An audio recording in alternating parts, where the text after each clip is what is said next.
আমি একটা কোণায় দাঁড়িয়ে দেখছিলাম দুটি ছেলে গেরুয়া বসন পরে মন্দিরের সিঁড়ি মুছছিল। এত মন দিয়ে আমি কাউকে সিঁড়ি মুছতে দেখিনি,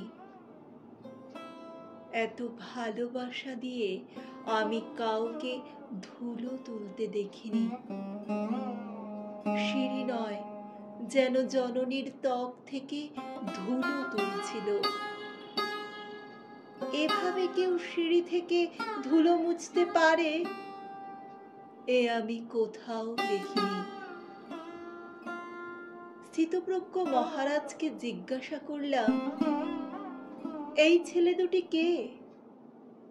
মহারাজ মৃদু হেসে বললেন, একজন নিউক্লিয়ার ফিজিসিস্ট, একজন IBM এর 6 লাখ টাকার চাকরি ছেড়ে এখানে এসেছে, সিঁড়ি ধুতে এসেছে। যে সিঁড়ি দিয়ে মানুষ ওপরে ওঠে তা যেন পরিষ্কার হয়। মহারাজ চলে গেছেন, সন্ধ্যা নেমে আসছে গঙ্গায়। আমার ভেতরেও নামছে সন্ধ্যা। সারা পৃথিবীতে এত সিঁড়ি, সিঁড়িতে সিঁড়িতে এত দাগ, এত ক্রোধ, এত অপমান।